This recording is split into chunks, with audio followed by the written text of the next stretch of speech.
and welcome to the Adrienne Ross Show, a product of the BMG Network. So glad you're tuned in at thebmgnetwork.com, the BMG Network's YouTube channel, or a major podcast platform. It's time for another exemplary episode. So here we go. I am very excited today to have two special guests with me on the Adrienne Ross Show.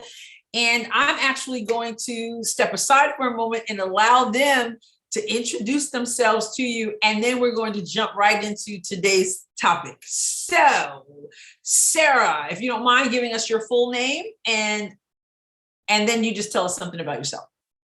Okay. I'm Sarah Geringer. I am a fifth generation resident of Southeast Missouri. I absolutely love this area. It's a great, great place to raise kids. And I have three teenagers, and one started homeschooling this year. That's what we'll talk about today.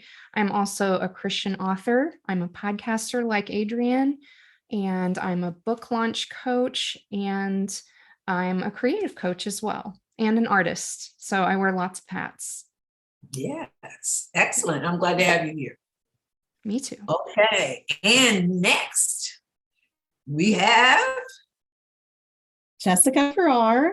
Hi, I'm also from Southeast Missouri, born and raised, and I've been married 18 years, coming up in a few weeks, so that makes you feel old. I have a 12-year-old and a 10-year-old, two girls, and we started homeschooling both of those last October, so almost a year now.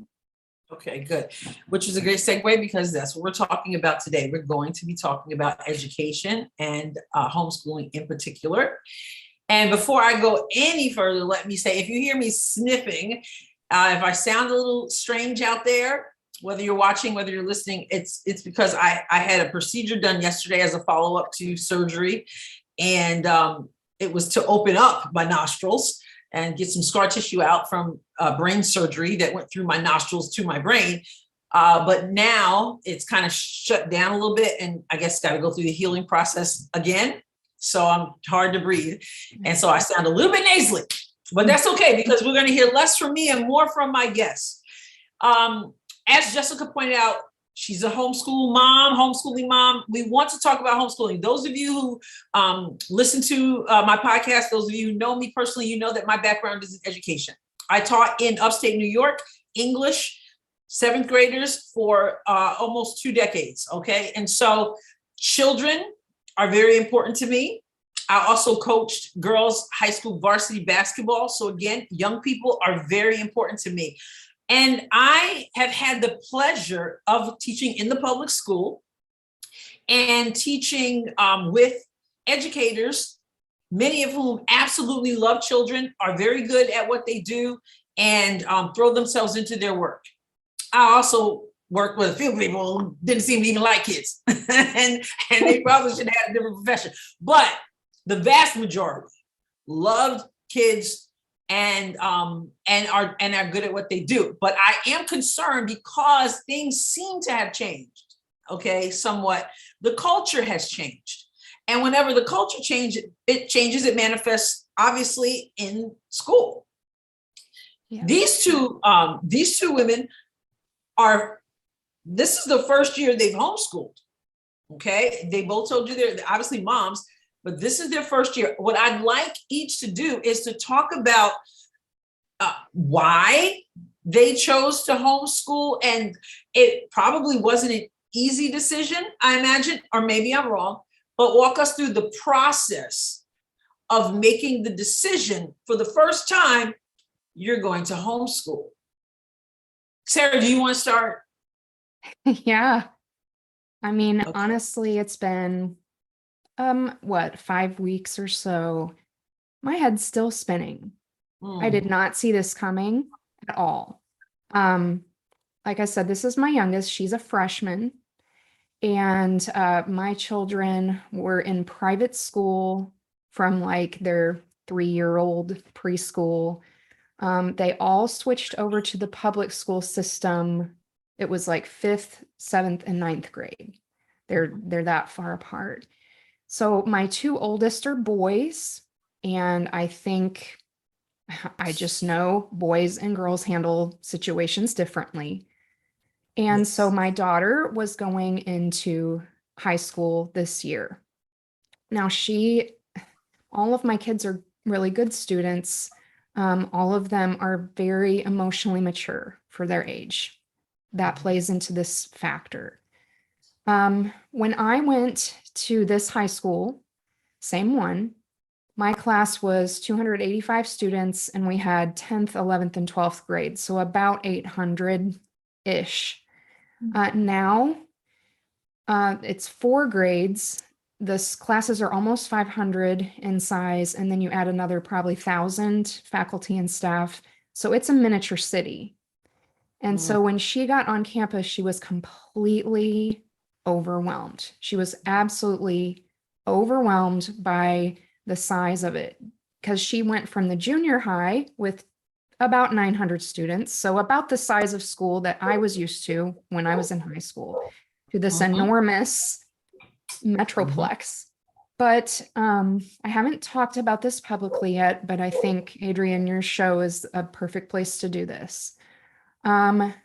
She had a major culture shock that first week, and she just couldn't take it. There's been a lot of controversy about the kind of things that certain groups of students are able to wear or do. And there's a double standard, I believe. And I love this school district, but I think there are some decisions that they haven't made strong enough. They haven't come down strong enough, and it's hurting the good students, quite honestly. So one of the first things that happened the first day of school, I'm going to be discreet about this. There was an assembly of the freshmen, and 2 rows in front of my daughter, these boys were bullying another boy in the stupid things that 14-year-old boys do. I mean, I had 2 of them myself. Nothing against 14-year-old boys, but they are goofballs. You know what I'm saying?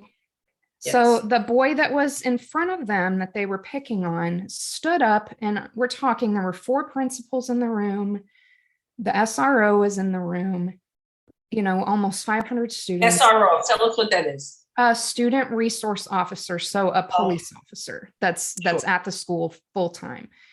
And this kid gets up and he punches 4 or 5 people, I think. I mean, this is the first day of school. Yeah, and welcome back. Physically assaulting 5 people. One of them was a girl. Oh my goodness. So my daughter came home, and she just didn't know how to process it, and didn't feel safe. And it wasn't the administrator's fault. I'm not blaming the school. I think the school handled it as well as they possibly could when you've got this sudden situation on your hands, right? The SRO rushed over there, literally picked this kid up and carried him out of the building. So, I mean, what else can you do, right? But she already felt anxiety going into school. Right. And then that happened 2 rows in front of her. And she said to me, as she's processing this, what if I was sitting closer? I could have gotten hurt for no good reason, just because this kid had a meltdown. And it just turned into this snowball the first week of school. And so suddenly she was bringing up the idea of homeschool. That didn't occur to me. I thought, let's make some tweaks to her schedule. Let's try to get this. And she begged and pleaded like a kindergartner who is crying when mommy leaves the first time. It was crazy. We're talking a girl, if you go back on my Facebook, go to her birthday when she turned 14 in July. I said she's 14 going on 40. Okay. So this is the first time she's acting like a 3-year-old. And so I started to realize, wow, this is a really big deal. So it was her idea. And now that I've had some time, there's some distance between when that happened and now, I do think that the pandemic year for our older children served her well in terms of transitioning to homeschool because she already had to do Right, a year online, right? right. And Yeah, that's easier for older kids too, not the little kids, but sure. for Yeah. older kids, it's kind of college preparatory anyhow. Okay. Yeah. So, Yeah, go ahead.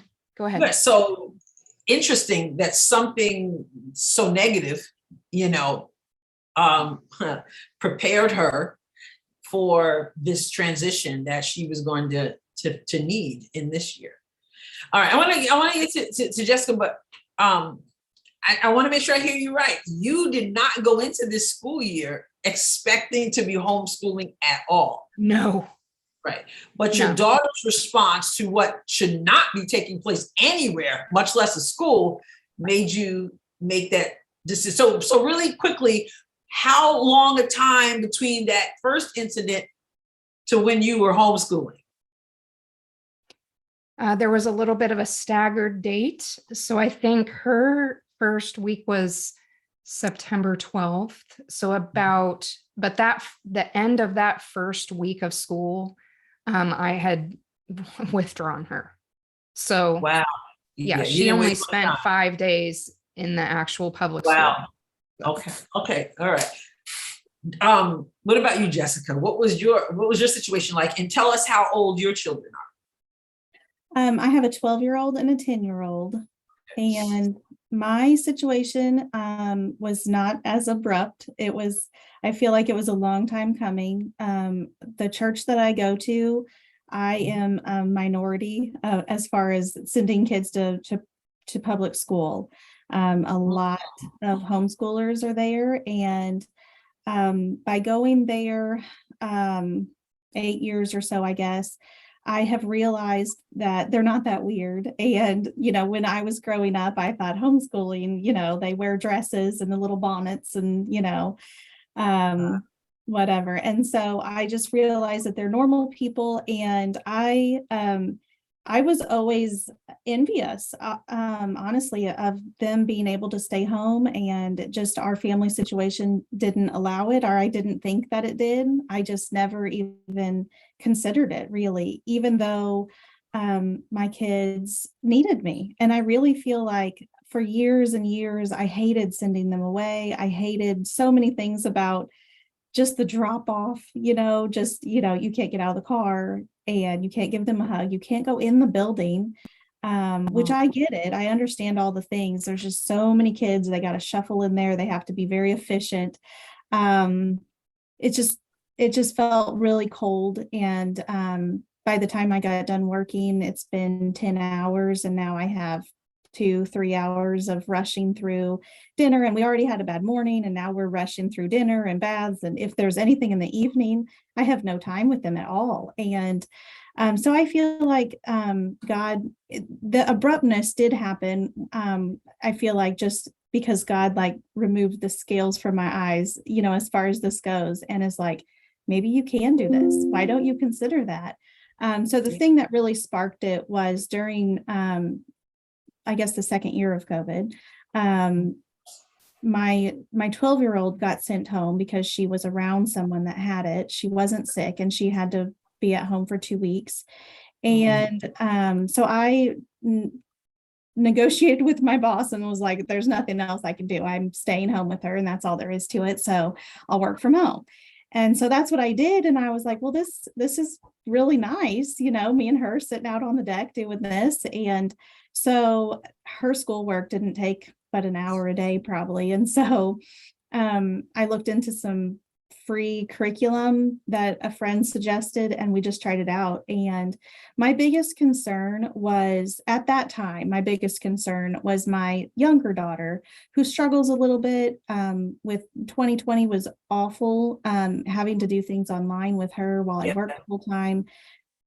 She was already kind of struggling, and that year just, I don't see how she was going to make it through, honestly. And her self-esteem really, really struggled, and or suffered because of that year. And so I thought, if she gets sent home for 2 weeks, it's just that there's no reason send her back to school. I mean, this is just, that would be devastating. Wow. That Yeah. was abrupt. Yeah. I mean, so it was abrupt, but Yeah. it's like my heart had softened to the idea without me even knowing it. And then all of a sudden I'm like, well, I can do this. So I negotiated with my boss to work part-time at home and part-time at the office. And it worked out. So here we are. Okay. So, go ahead. You're going to say something? You're going to say something else? Did I cut you Nope, off? nope, that's it. Nope, Okay. that's it. Yep. Okay. So I hear the situation where Sarah flat out said, this is what her daughter wanted. This was her daughter's suggestion, something that she hadn't considered. You hadn't really considered it because, those weird people, and you didn't realize even how you could make it work. But you did not say that it was your children's idea. So how did your children adjust? Did you talk to them about it? Did you consult them? Was it just you and your husband doing that? Or did you just say, this is what we're going to do? Well, I did consult them, and probably too much, because then I had made up my mind, and and they weren't really excited about it. They had some good friends at school, but good friends, and I think we're really starting to realize this, that the good friends at school weren't really allowed to become really good friends, because there's only a 20-minute lunch, 3 minutes between classes. You really can't get a deep, real good, relationship like that. Yeah. So, and then my husband, it took him a while to get used to this idea also, but I think as the years progressed, he has gotten used to the idea too. And when he always enjoyed having them during the summer. He's a firefighter, so he's off every other day. And he would, his highlight of the day was going to pick them up from school so he could play with them, and go take them wherever. And yeah, so it was pretty easy to kind of talk him into it. And but yeah, I consulted them, and they were not pleased at first. At first. Okay. Now, Sarah, your daughter had the idea. Has she voiced any regret at all? Or did she say, or she just totally embraced this? Well, it's been interesting because she had some catch up to do. And we're talking straight A student. This is what I was when I was a kid. So we are on the same wavelength. One of the adjustments for her has been at home, you're on all the time. And I know this, I've worked from home for over 14 years. So we've had some interesting conversations about how you have to order your day, order your priorities, you have to take breaks, you have to put your work away at a certain time. So that is very interesting. I didn't know that my knowledge base would come into play to help her. And also, she has said for some time that she would like to work from home. She wants to be a graphic designer, kind of work in the creative field, and she just doesn't really want to work in public. And so I'm trying to show her, okay, so you see how I do this, and then I take breaks. This is how it has to go. So I think, 3 years from now, we'll probably look back and say, that was really good training for her for what she wants to do. The only thing that has been a struggle for her, which really surprised me, honestly, is the classes are much harder. So she is saying if she's never been happy with a B in her life. She has C's in some classes. And she's like, I'm trying as hard as I can. But I'm like, well, you are the kind of student. I was in the gifted program when I was young, so I said, you're the kind of student you need a challenge, so she's just trying to figure out right now, okay, so this is a lot harder. So they offer some clubs online and then some regional meetups. And she's just like, I don't think I can commit to anything more right now because I need to get on top of my academics. And so, for someone her age, it's actually very empowering because they need to learn how to make some of these adult-like decisions at 14, 15, 16, 17. And so it'll all work out in the end. It's just she's still adjusting because it's just so different. Sure. And speaking of that, Jessica, you have your daughter, one of your daughters there? Yes, I do. Okay. Yes. If you want to get on camera, I'd love to ask her. Of course, I got your permission to do this. I'm not putting her on the spot. Yes. So, hi. Hi. Would you tell, there are going to be lots of people next week listening and watching you. Do you want to tell them your name and tell them a little bit about yourself? Sure. I'm Tasha Farrar and I'm 12. Okay, you're 12. What's your favorite subject in school? Well, like from public school or now? Because Either now one. I have different classes. Like I take Latin and cartography, which is like drawing maps and like different stuff. And I really like Latin. Yeah, it is hard though. Yeah, I bet it is. So what do you think of homeschooling versus public school? Like, I know it's probably an adjustment, but why don't you tell us quickly, like, what are your thoughts about it all? What you like, maybe what you don't like, if that's possible. What do you think? I like homeschooling way better because like I can take breaks whenever I want and I can, the food is way better at home. Yeah. And yeah. I have so many friends now because like we do PE and art on Fridays with the same people from church, and so I know like everyone really well. And I feel like now my friendships from public school, I'm seeing that they weren't really good friendships. They weren't the best. And I didn't have very many friends. Yeah. You know, I'm so glad I asked you to speak to us because there's nothing like hearing from the person who's actually, I mean, I know the parents are going through it too, but you're the student going through it. And we want to hear from you because you know what? There are some young people who think I would never like it, you know, and you're an example that it can be done and you can enjoy it, just as your mom and Miss Sarah are examples that they can do the thing that maybe they didn't realize that they could do either. So thank you so much. You're welcome. Yes. And you brought up a great point, which is going to be my next point, because one of the arguments, ladies, against homeschooling is the social piece.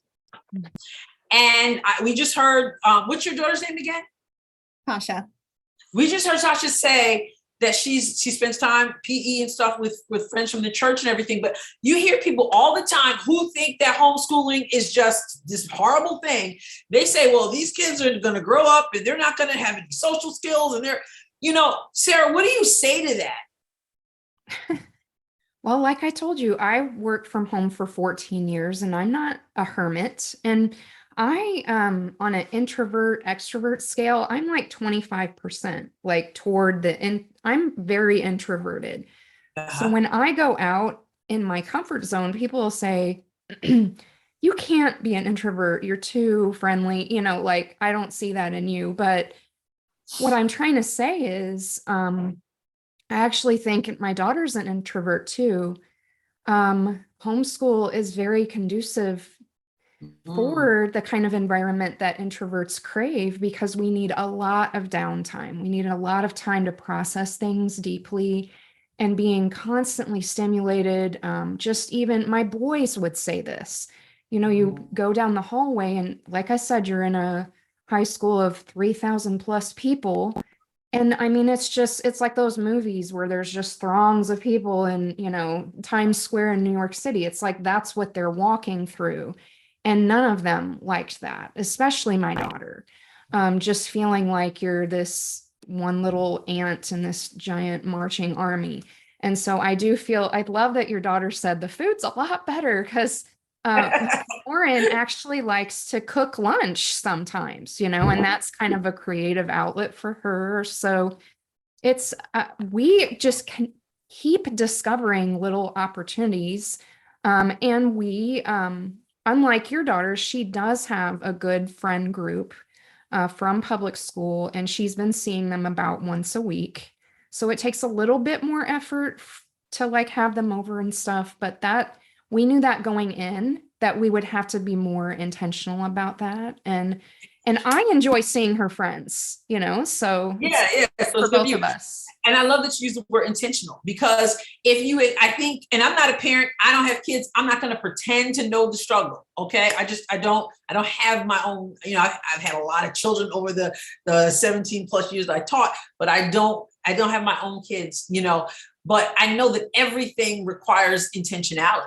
And so if anyone's thinking, I'd like to do this, but it's going to be too hard. Well, yeah, easy's not an option. You know, it just kind of comes with the territory of anything that's worth it.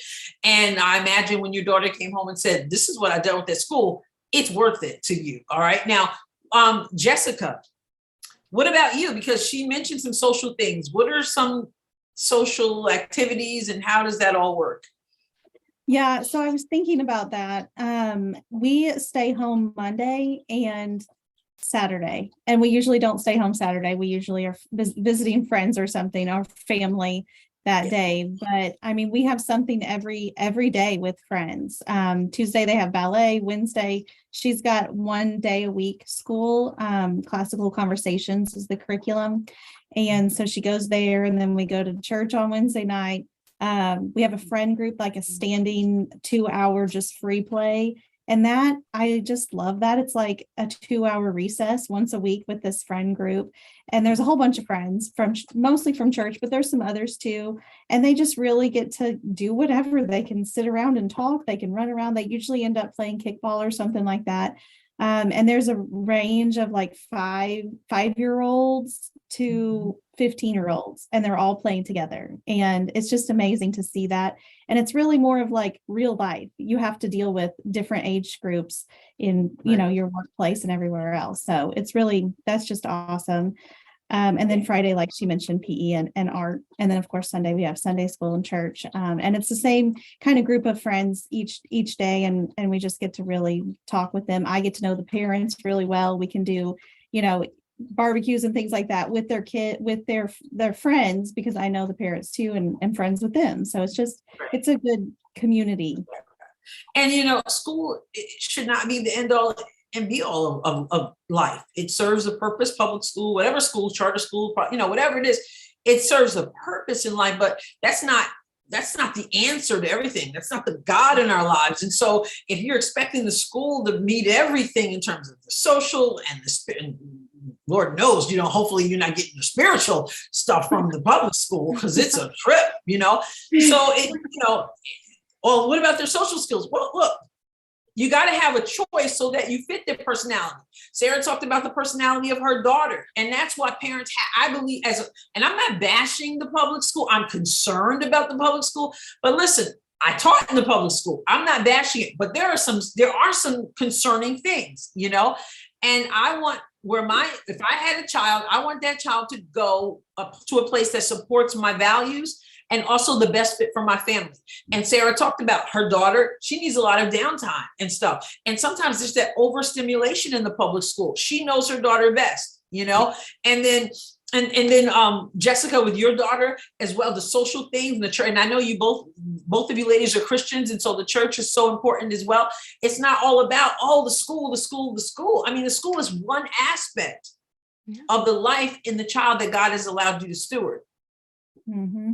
Am I right? Yeah, and I think it's easier now than when I was her age. If I had had this option, I would have taken it, because I didn't adjust well from going to a private school to a large public school. I never got over that transition. So if that had been available to me, nobody was talking about that in Southeast Missouri in 1991. Are you kidding me? There was probably like 20 kids doing it, you know? So I'm really grateful that we have this option, because for us, going to a private Christian school for high school, which we do have options in this area, was out of the question financially. It just wasn't even on the table. And so this was really our only option. And I'm very grateful that we had it. She was so excited. She got this giant box of books and materials and stuff, and it made her feel, it still feels like school. Right. Yeah. But she loves pretty much being able to stay in her pajamas and Yeah.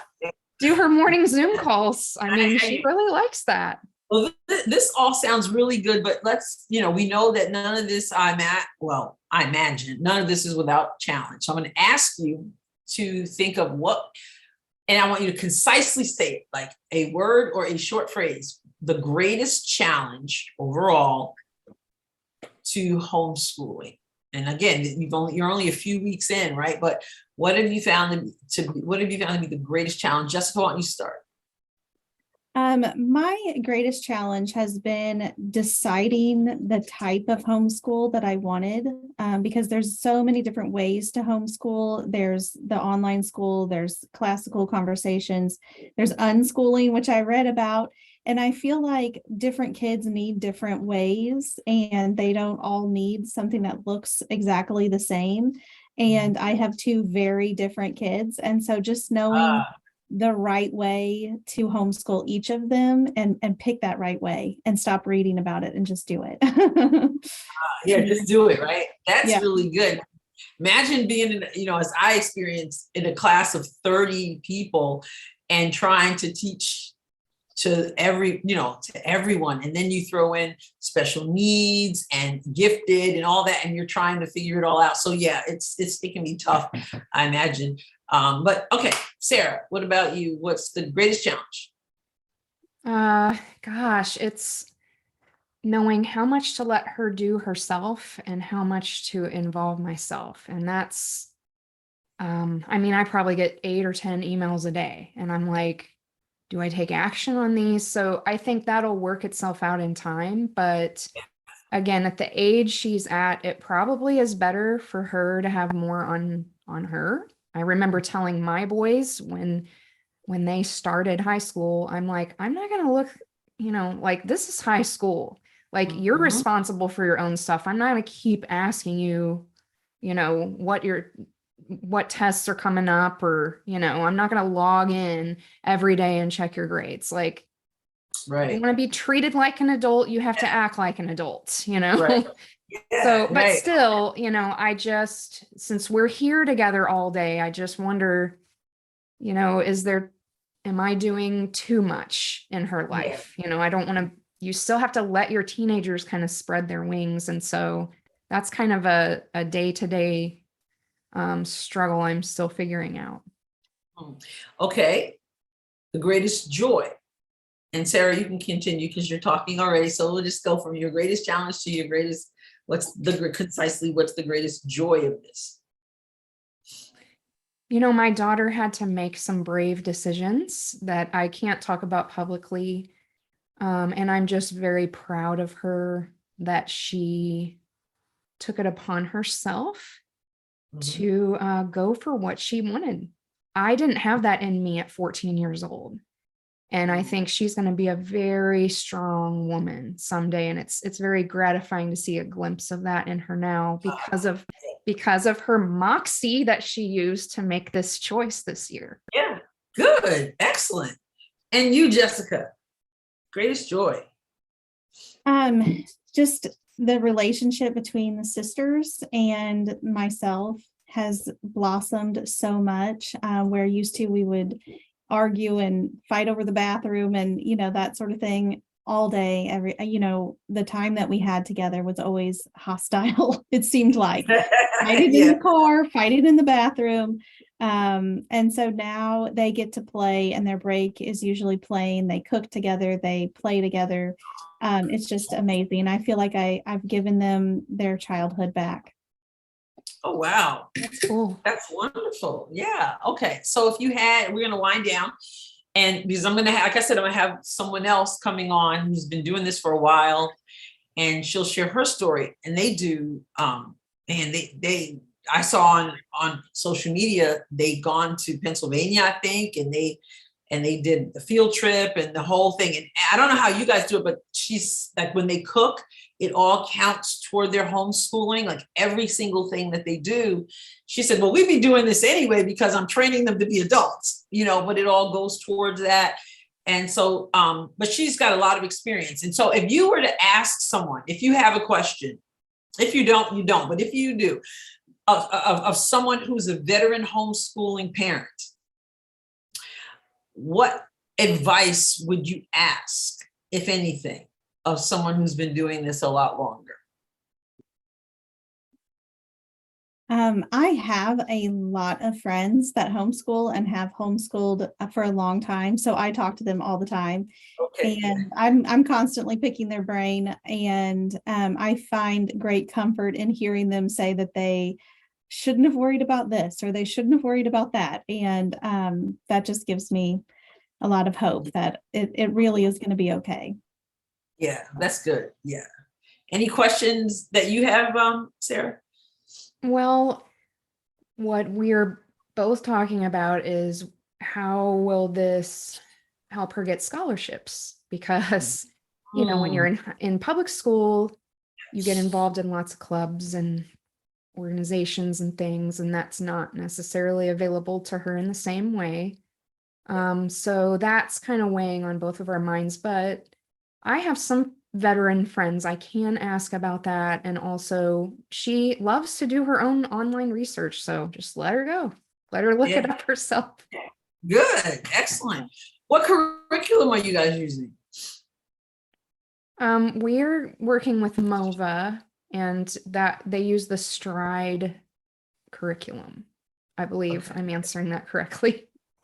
I wanted to ask because if people are out there listening and they're thinking, what do I look into? Jessica, what do you got going? We use the classical conversations with Tasha, the 12-year-old.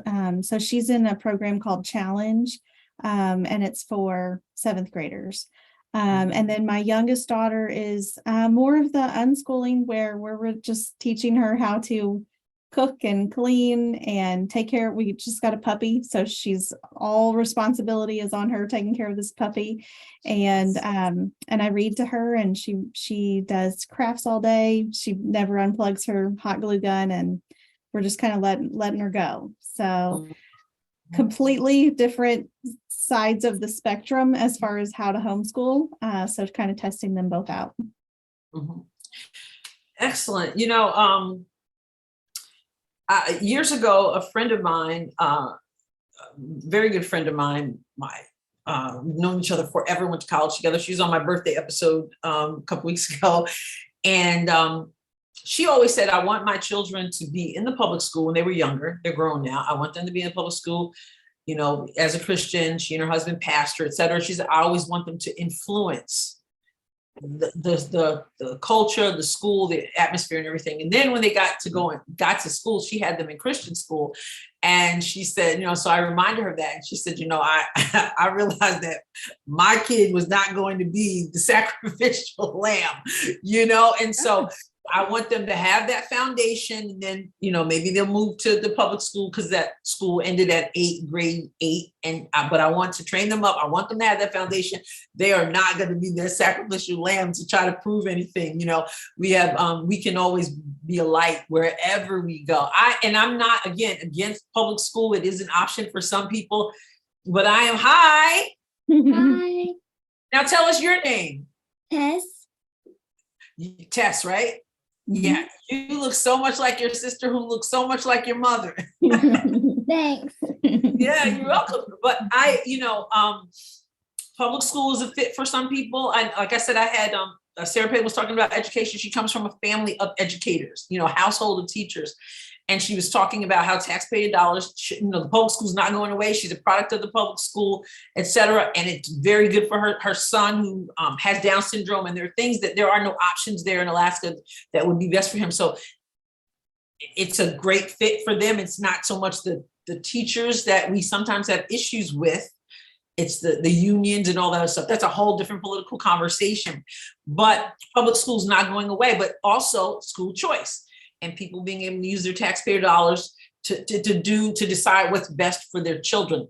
I just know that where public school is concerned, and I'm not bashing it, once again, I taught in the public school, but this agenda, this critical race theory and this transgender stuff, and you can have sex change without telling the parents, and trying to get the kids to hate the country, this revisionist history, and and dudes are in the girls' locker rooms, in the bathrooms, and it's and people getting busted for trying to indoctrinate children. Again, most teachers are not doing that, but one is too much, and it's not. There's a lot of that going on. It's just a concern. And I want to encourage parents to consider. I know there's some who love to homeschool, and hearing your story is an encouragement, and they think, well, maybe I can't do it, or my kid's not going to like it, or that. You're a testimony to what is possible. Easy? No. Challenges? No. But I also hear you say there are great joys and benefits also, and so whatever fits your family, I believe you should have that choice. And you want education that supports what you value most and the well-being of your children. So I want to thank you so much for sharing your story. I know it's going to be an encouragement. Any last word before we say goodbye to everyone? Sure. I really liked what you just said about, sending your kids into school to be a light. I used to pray with my girls every morning to be a light, and I would send them in, and that was their mission, to be a light. But it's too much. It is so dark, and they're so young. They're impressionable, and they're going to be a light when they get bigger, and they're a light around their friends now. They're a light around their family. They're a light around my husband, and they have plenty of chances to be a light. They do not need to go into the wolf pack and be a light there at this age. They just don't need to do that. And I have friends in the public school. I am not bashing them. They do the best that they can, but from higher up, there's books sent down, and absolutely in the most padded public school that I thought was never going to be affected by this woke nonsense, it is there, and it is affected. And it's scary. When my eyes were opened, I could see a lot of things that were happening that I never really allowed myself to see before. Yeah. Good words of wisdom. Sarah, do you have any last comments? I would say if you see your kids struggling, or if they're bringing up this idea, you just cover it in prayer. The week that this happened, I just put a generic prayer request on Facebook. I need prayers for clarity and wisdom. And I mean, I was blindsided, but because hundreds and hundreds of people were praying, and I felt peace about this transition, and something this big that really is affecting our kids' lives so much. It really needs to be covered in prayer, and it will make that transition more peaceful for you. Excellent way to stop it, both to end this particular episode. Both of you being a light, having that prayer shield, so important. Keep doing what you're doing. God bless you. I have the greatest respect, obviously, for teachers, but even more so for parents. So thank you for being on the Adrienne Ross Show. Oh, thank you for having us. Thank you so much. All right. God bless you. Keep up the good work. Thank you. God bless you. Thanks. I am now with Kristen Coons, who is another homeschooling mom. And in fact, I consider her a homeschooling expert. Actually, I consider her an expert on a lot of things. And I am really glad to be able, Kristen, to talk to you today about homeschooling. Just spoke with two new homeschooling moms. You're more of a veteran. I want to start, though, with you introducing yourself to us any way you want to, and then we'll dive right into the topic. Okay.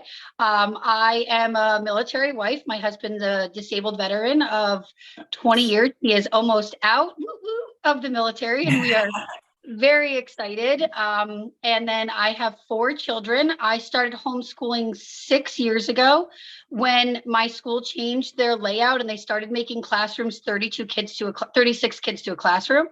And I asked for my son not to be in that classroom because he struggles with downtime. So with 36 kids, you're going to have more downtime. And they refused. So I pulled him And then I pulled my other 2 children out during the pandemic. And so I've been homeschooling them for 2 years, and now I'm homeschooling my 4-year-old in kindergarten. Okay, first of all, I want to say how much we appreciate your husband, Ed, for his service to the country. Such a blessing. Thankful for that. And thankful that he gets to move on now to something else. I know you are. Very. Okay, homeschooling. First of all, I'm going to ask you just a really blunt question. Okay. Do you have an issue with public school? I have an issue with most public schools, but the same issue that I have for some private schools is some, very expensive private schools, Montessori schools. My issues are not directly pointed at public school. Okay. But for the most part, I'm very unhappy with public school. Okay, and tell us why. Well, I'll explain it this way. My son homeschooled 4th and 5th grade, and when I pulled him out, I found a lot missing, a lot of things that I felt he should know, and that they had kind of just passed him through because he was an average student. So in 6th grade, I put him back in. He wanted to go back in. I said, okay, we'll try this again, see how you do. And it was awful. It was awful. I found him, like, them just pushing him through math even when he didn't get it, because the whole class had to move on the problems. And so then they would just push him through. And I really had an issue with that because he needed more help. He really struggles in math. And so I went to the school and I said, I think he needs a tutor or after school, or can you tell me what you're doing so I can work with him at home? And they were like, here's what we're doing, but he can't have a tutor. Halfway through the year, he's still struggling. They would not give him after school. Finally, I sat down with the principal, like, I don't know, 6-7 months into school, like January, February. So not 6-7 months. In my mind, that's 7 months in. And they were like, well, I guess maybe we'll do the tutoring. And what I found, and I've talked to a bunch of parents about this, is that if you're a student that excels, I was a student who could easily do well. I loved learning. I memorized things very well. I did well, even without trying. If I had tried, I would have done much better. Unfortunately, I was lazy. But so those lazy students and smart. Listen, lazy and smart, that's a dangerous combination. Yes, it really is. So those students do well because they want to do well, because they're smart and they work well. Then you have the students at the bottom, and not that they're not intelligent, but the ones that are struggling, like my younger son Levi is he's 12 and he's gifted. He tested in the top 15% of the state, but he has an IEP. He has OT, PT, speech, severe ADHD, and a sensory processing disorder. Those students get a ton of services because it's required by law. But then you have the students like my son, Nate, and he's in the middle. And because he's average, he can kind of get by with a 70, 75. They just push him through.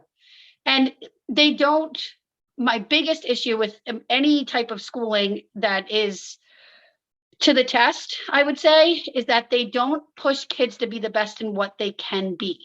And what I mean by that is that my son, Levi, is obsessed with science. So this year he's doing 2 science curriculums. One is a hands-on with a chemistry lab. No, he's in 7th grade. So it's a chemistry lab component.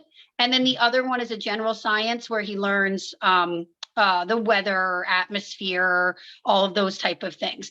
And because I know he's really good in science, I doubled up on his curriculum and he's loving it, even though he's doing double the work every day. Whereas if I had doubled up his English, I would have a very unhappy student. And with him, we're always struggling and working hard on students. So on English. So I feel like homeschooling can much more individualize to the student and where they need help.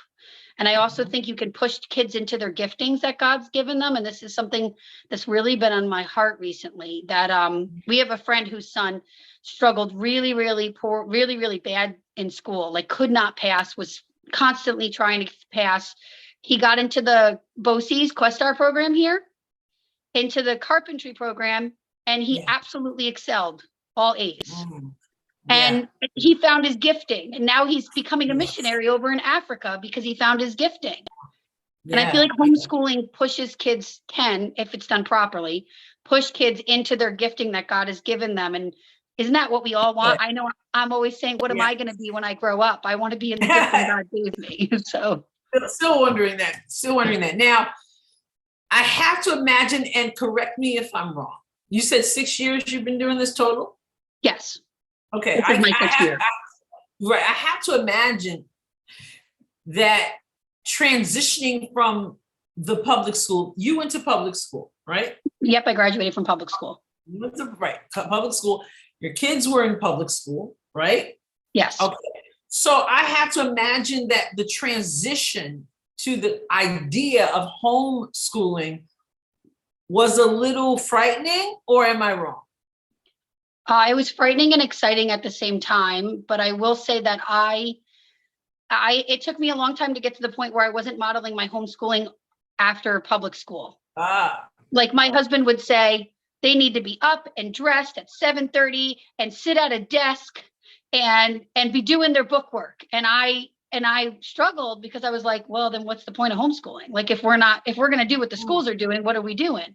But after I would say probably a year and a half or so, I was like, nope, that's it. We're going to do a model. Like we read out on the trampoline, we read on the swing, we're in our pajamas. You know what I mean? Like we really cater learning to, I want them to love to learn, and you can't love to learn if you're sitting at a desk for 8 hours a day, answering questions on a standardized test. You just can't. Well, some do, but I guess that's the point. I guess that's the point with the choice that you have, right? For what fits your family, right? Right.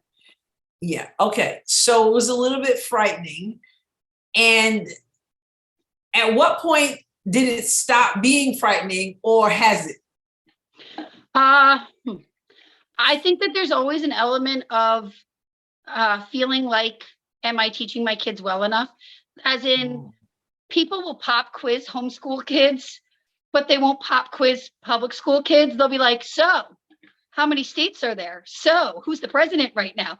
I don't see them ask public schools any of these kids. It's kind of like they want to, how are you doing? Are you doing well enough? And so I'm always like, or one time my son said to my mom, homeschooling is so much easier than public school. And I was like, oh gosh, like, oh, he just threw me under the bus. I'm not doing a great job. But God has grace through it all. And that's where I know I'm called to do this. I could be out. My husband says it all the time. I could be out making big bucks right now. I could be working a full-time job. I do work a full-time job on the weekends, but I could work a much more lucrative job. I could send my kids to school and not pay for all the things that they do during the week, the horseback riding, the music lessons, all of those things. But at the end of the day, like 20 years from now, am I going to care that I had all that money or care that I had that time with my kids? And it's not a condemnation of anyone who does do public school, because that's what's right for them. But I do think that I get to integrate God into everything that we do because they're with me all day, including apologizing for my bad attitude because I'm not a morning person. So. Right. Yes. I'm just watching you. And some are watching, some are listening, but I'm watching you and listening. And I noticed how you spoke of certain people's attitude toward homeschooling. It came out even in your voice. There is among some this negative attitude. One of my guests earlier, she talked about how the process that she went through to decide this is what she was going to do. And she's around a lot of homeschoolers from church and stuff. And she said, but she originally was like, those bunch of weirdos, and stuff like that. Obviously, she doesn't feel that way anymore. Why is there have you noticed that there is a certain, like, what are they learning? Like trying to quiz them, or there's certain stigma or something attached to homeschooling. And if so, why? So there was a much bigger stigma before COVID, because no one ever considered homeschooling their kids unless you were a Christian or you could afford it or there was a special need. Most people don't homeschool. They do private school or they do public school, even a lot of Christians. Then COVID hit, and it went from those weird homeschoolers to those superhero homeschoolers because people started homeschooling. And I want to be very clear that virtual schooling was not homeschooling, but we did lose that stigma. But my favorite thing to say about, it's like, it's become my favorite saying about homeschooling, is it amazes me that people, you went to public school, right? I did, yes. So you and I both went to public school, and And I of course I taught, right, and you taught almost public 8 school, years. right? So Mhm. these people who went to public school and graduated public school think that they don't have the ability to teach their children what they learned.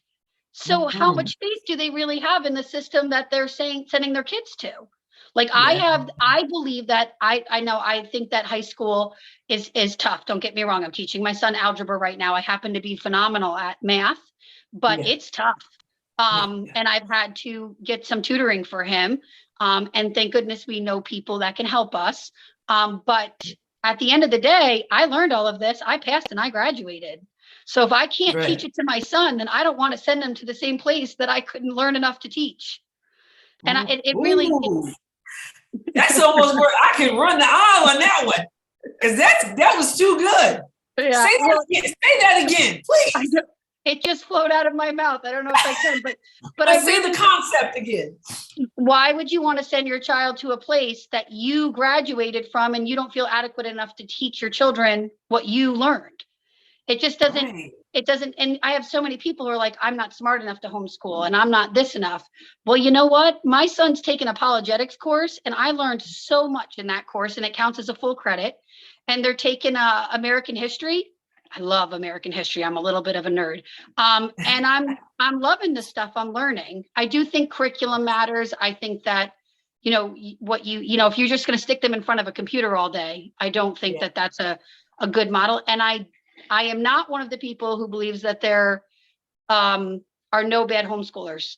Like I personally know a family who said they were homeschooling and never homeschooled their kids. And it's a real, it's very rare. If people are going to sacrifice to homeschool their kids, they're going to do a good job. But it does happen. And I can't find a way to navigate that to stop people from not homeschooling their kids adequately without going against my libertarian side that says the government shouldn't be involved in anything. It's a sticky situation. And also we're very involved. I think I've told you before, we're in 126 kid co-op. I teach a life skills class. We're very active in the church. My kids are scouts, not Boy Scouts anymore. They're scouts. We have horseback riding lessons, all that. Yes. Now I gave the thumbs up to this, to the fact that I was just having a conversation earlier about the social aspect, because that's what I would hear all the time. Well, how are your kids? They're not going to have social skills. How are you going to? And we had this whole conversation just about what you're saying. School is not the end all and be all. It's the environment that, there's church, there are other things. It's not like, well, if they don't go to school, they're not going to talk to anybody, Yep. So yeah. Also during COVID, they were with plastic around their desks 6 feet apart and they couldn't throw a ball to each other. Tell it. Okay. I'm just excellent like, point. Where was your social at my school here? You couldn't wear a backpack. You couldn't go to your locker. You couldn't share a ball. You couldn't sit at lunch together. None of it. Yeah. You couldn't sit in a bus seat together. My kids go to a co-op. They go to scouts. They go to church at least twice a week. They're in music lessons, horseback riding lessons. And now, granted, everyone can't afford that, but there are free opportunities out there. We go to every museum free day. We go on field trips. I have never, ever once been worried about socialization. I think it's the stupidest claim to not homeschool. I understand the concern. And maybe there are parents who don't take their kids out like that they should. I just don't know any of them. And I know thousands of homeschoolers. You just made me think of something. I'll talk about the social things. I know this has been a conversation for many years. I don't know where that conversation sits now, but I know that there were times when homeschooling children wanted to participate in public school sports. Yeah. Is that a thing now that is allowed? Is that still a controversial thing? Like, well, if you don't want to go to school here, then why are you playing?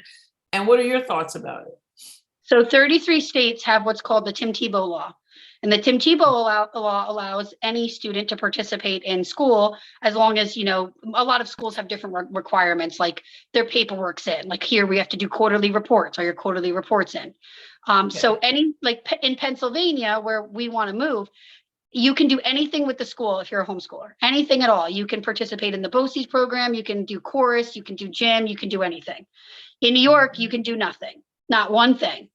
I paid $6,000 in school taxes last year, and my kids can't participate in even one thing. There's a bill that passed the House to allow kids to participate, but it didn't go through the Senate, and you have to be vaccinated. There's no religious exemptions, and that includes the COVID vaccine if that mandate's in effect at the time. So like our state, you couldn't play sports last year if you weren't vaccinated for COVID. Why is New York? I just looked at my Facebook memories just came up, and one of the I can't remember if it was a podcast or a column that I did, and it was like New York needs its own planet. Like, why? What's up with New York and California and all this? No wonder people are leaving by the droves. Oh, it's really bad here how the people are leaving. But what New York really needs, everyone is in this whole mode of, oh, let's split New York State, let's split the city. What we really need is an electoral college. New York itself is just as diverse as the United States. It's as farmland and city. So if we had an electoral college where each county got so many votes per population, because I think Cuomo won 3 counties total out of all of the New York counties.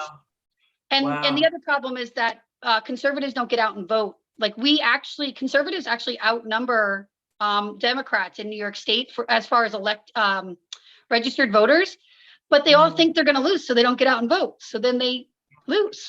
Wow. In church on Sunday, my pastor even actually talked about, and I don't remember the numbers, but he talked about the percentage of Christians who don't vote. Yeah. Scary. But anyway, this is why you need your podcast back up, because you've got so many good things to say. All right. We talked about New York having, kind of hindering some opportunities for children, but I want to ask you this question because I asked my last 2 guests, I said, if you could ask a veteran homeschooling parent a question, what would it be? And one thing that came up that Sarah Geringer is trying to work her way around, she's having a great experience with her 14-year-old homeschooling for the first time, but scholarships.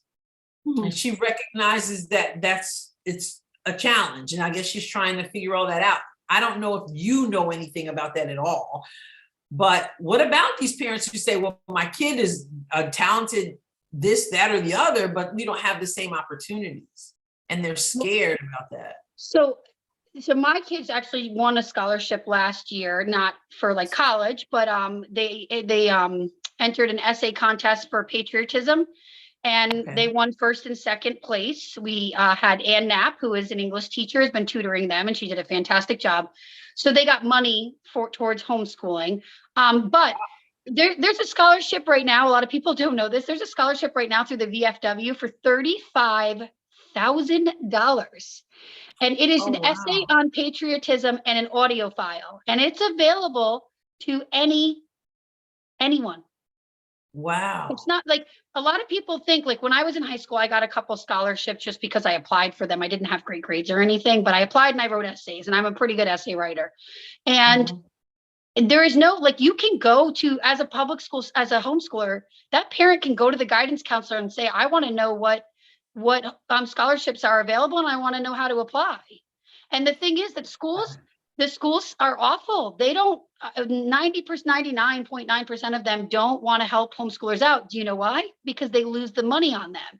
Like every single one of my students that isn't in that school is $15,000 to $18,000 not sitting in their pockets. So you multiply that times 4 kids, that's a lot of money. So they want to, disincentivize, what's the word I'm looking for? They want to discourage you from homeschooling. They want you to be there. And I actually just had this fight with my school because my son wants to go into the Questar program for learning technology and computers. And they told me he can't go. And I said, well, why not? And they said, well, it's the law. I said, show me the law. And they said, so they sent me the law. There's nothing in the law that says he can't go. It just says the school won't pay for it. The school has to choose to pay for it.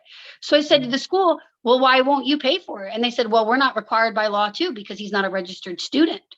And I said, so what you're saying to me is that you would deny a child an opportunity to learn and grow and to learn a skill, that like a life skill, like literally he could go and have a degree with this because of $6,000. And what they do is they contract with the program, so parents aren't allowed to pay for it on their own. So they put that in their contract. So they want to penalize you. And I'm part of, I don't know if your other guest mentioned this, of an organization called HSLDA, and they're the Homeschooling Legal Defense Association. It's $120 a year, but if you run into a problem, they represent you.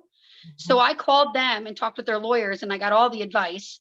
And then I wrote my school back. So I have to go before the school board now to fight for my son to have this money. But also they give you all of the forms to fill out for your paperwork, which I used to have a little bit of pushback with my paperwork. And ever since I got the HSLDA paperwork, every letter is, you're in good standing. You're in good standing, because they know you're represented. They know you're represented. So they want to, and everyone should be in that. Right. What you do, which I know is a part of your, I mean, I know things change as you're a mom, you become even more feisty, but I know it's a part of your personality anyway, right? But what you are saying to me represents what's so important. And as I said to the last guest, I'm not a mom, I don't have children. I, over 18 years, had many children, but I sent them home, and, when I was done with them. So I know it's a difficult responsibility. But it is a responsibility to know what the heck is going on and to be engaged and to be in the fight.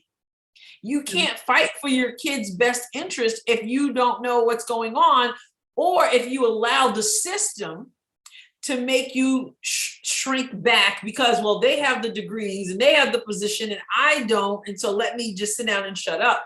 You can't, especially now in the public. And I'm not bad. Like I said, I taught in the public school. I'm not bashing the public school, but I find some things concerning right now. The agenda and all this other stuff that's going on, the social stuff, the transgender stuff, the hate America stuff, the critical race theory, the boys and the girls, there's a lot of stuff. Yeah. And indoctrination and stuff. And again, I do believe the vast majority of teachers are not into that stuff, but one's too many, right? Yep. And so you have to know what's going on, and you can't be told to sit down and shut up. And I just interviewed Sarah Palin, and she was on last week. So yes, and she, as I told the last guest, she comes from a family of teachers. She is advocating for the public school, yes, but also for school choice. And she was talking about how sometimes parents are rising up, because you go to these board meetings sometimes, and if you say anything, you're a domestic terrorist, and that's threatening to people. Yeah. Too much is at stake right now for that. Well, I think it's a slow fade, and that's the problem, is that people have let things slip through and they didn't pay attention. Like in 2019, when they took away their religious exemptions, everyone said, oh, it won't affect me, no big deal. And then COVID hit, and they all went, oh my gosh, I can't use a religious exemption for the COVID vaccine. And everything in me was like, I tried 3 years ago to get you to fight with me, and you wouldn't. And now, fight with me, because like our kids, it's bad. Like New York is bad. There's a bill on the table right now that any child under 21 can approve their own medical procedures without a parent's consent. I know. Yes. What world are we living in? In New York State, they just passed a law that you can't buy whipped cream if you're not over 21, but you can go and get a shot, or you can go on permanent birth control, or you can go and get a major procedure done without a parent, who is then liable for your health and has to pay your insurance and pay if something happens to you. And I think I never wanted to be this person. I never wanted to be the fighter. I really didn't. I'm not, everyone thinks I'm confrontational, and I don't enjoy it. I get really fed up at injustice, like this isn't right. I'm not going to stand for it. And I think I love that meme that was going around that said, like, for Christians, like David prayed, but he also picked up the rock. Come on now.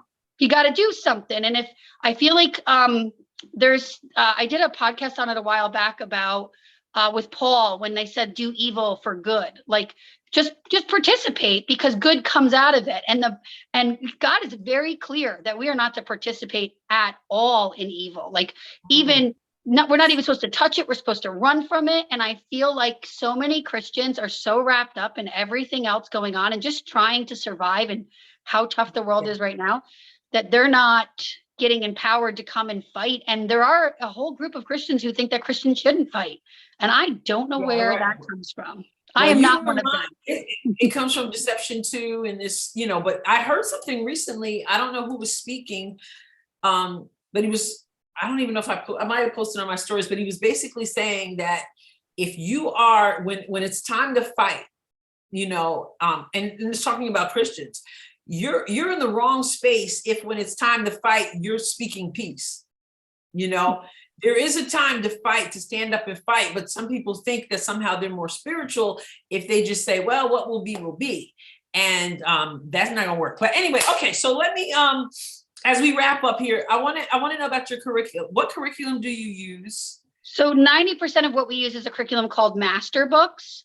I found my friend was using it. I checked it out a couple years ago. It is, I just personally think it's one of the best curriculums on as a whole on the market. So all of it is Christian based. So even in the math, God's in it, his words in it. It talks about, when it talks about slavery, which is such a hard subject, it talks about God's grace and how he used people with the Underground Railroad and how he comforted people. And it tells people different stories. And it's all like books that are, it's not like just a textbook. It's like books that, here, let me show you. So this is my daughter's book. She's in 8th grade. It's called Men of Science, Men of God. And on the inside, it talks about all these Christians that were, because we take a creation view of the world. And it talks about all of these Christians who were scientists and glorified God through it, because there's this narrative that if you're a Christian, you're an idiot because you believe in creationism, and no one will teach these kids, because it's not allowed by the Supreme Court to be taught in school anymore. No one will teach them that creationism and evolution are both theories. Like at the end of the day, Christian or not, they're unprovable because you can't go back. So they're a theory. Either you believe God created the world in 6 days, or you believe that it evolved over millions of years. But either way, you've got a theory there. And I love that this curriculum takes the creationism view, but then also teaches kids the evolution side so that they know their argument and that they're critical thinkers.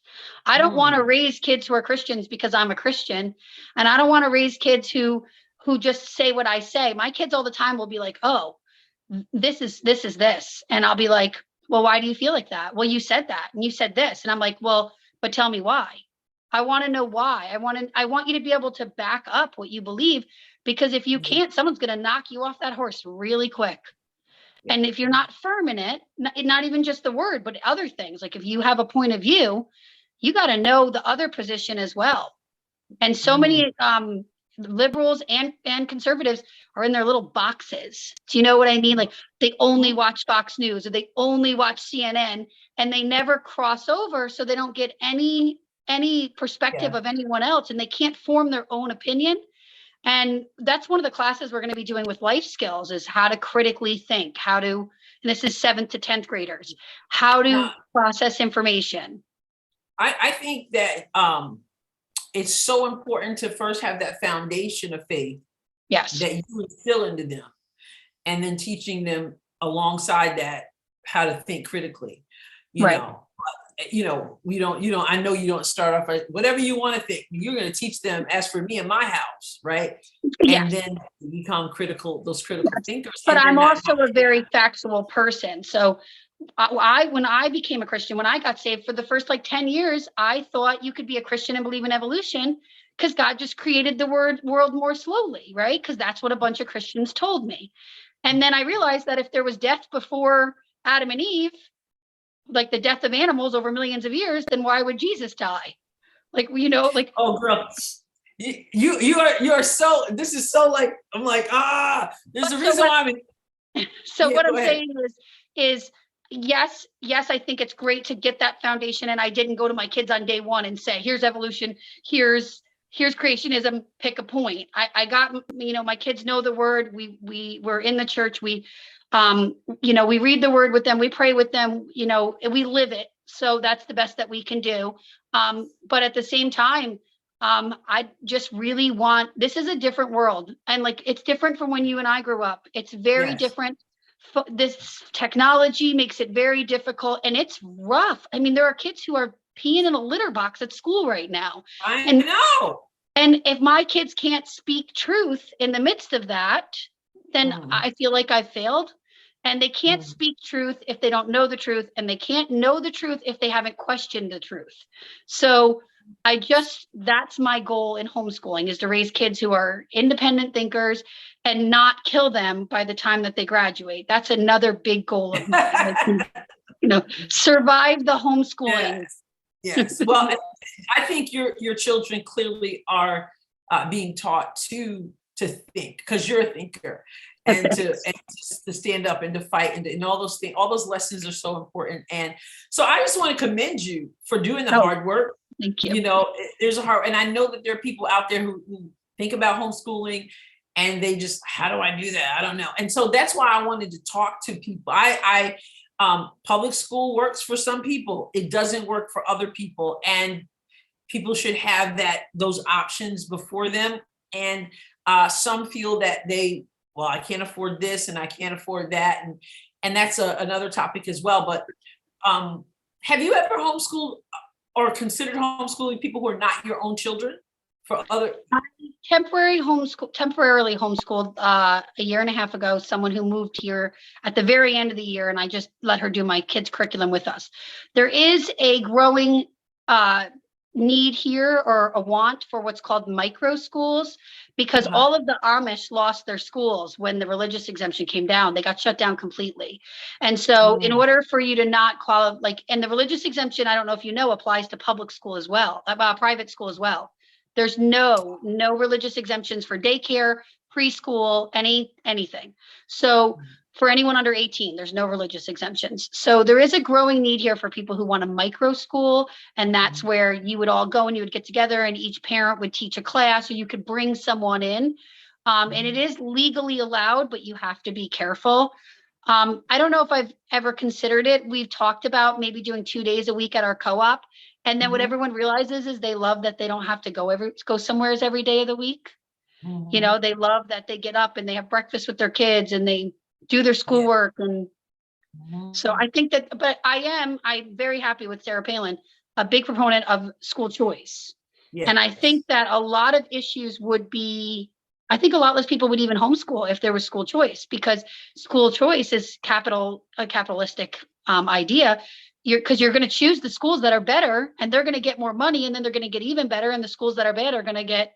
Well, you're hitting exactly on what she talked about. If you haven't watched or listened, I haven't got to watch it yet. Yeah, she talks about the fact that competition makes everyone better.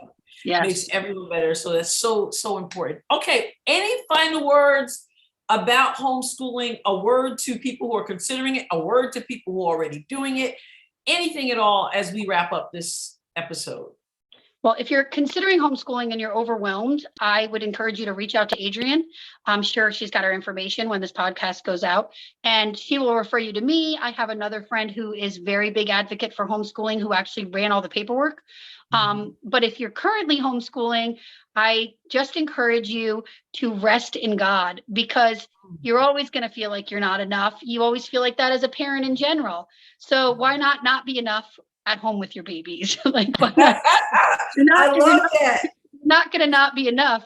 Might as well be with them all day and not be enough and drive them nuts.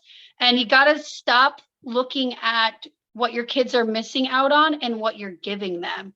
Because I can tell you, I don't know any homeschooling students who get in their 20s and 30s and go, my mom was horrible that she homeschooled me. Everyone I know has said, I'm so appreciative of what my parents put into me. And there is a way financially. I work full-time weekend nights. My husband works full-time weekdays, and I do not make near what I should make. I love my field, but I took a shift that's very, very low paying so that I could be with my kids during the week. there are ways to make it work. There are people in the community who will help you. There are church members who will help you if you will reach out. But you got to take the step and trust God in it. Beautiful. What a perfect way to end this episode. I am so glad to have had the two ladies before you and you on the Adrienne Ross Show. You've got so much to share. And as she said, any questions you have or anything I can do to help, I will figure out how to pass you on to her and we'll get the thing worked out. Thank you so much, Kristen, for being on this episode. God bless you and keep up the good work. You too. Bye. All right. Such an important episode. This is so important. And I cannot encourage you enough to share this with someone or many ones, if you will, because I know there are people who need to hear what they have to say. People who are homeschooling, who need the encouragement, people who are thinking about it, who need the encouragement, just people who want to learn about it. It's so important because our children are of the utmost importance. So thank you for tuning in to this. I'm going to call it another special episode of the Adrienne Ross Show. And would you please go to thebmgnetwork.com and check out the other podcasts there. You know what I'm going to say? They are informative, enlightening, engaging, and yes, often entertaining. thebmgnetwork.com. Go check it out. Also, go to a major podcast platform and leave a rating and a review, such as Apple Podcasts or Spotify or wherever you may leave a rating and review, and give us your best rating and review, please. I appreciate it. I will catch you next time on The Adrienne Ross Show. God bless you abundantly. The Adrienne Ross Show was produced and edited in the BMG studio. The music was provided by Kevin MacLeod.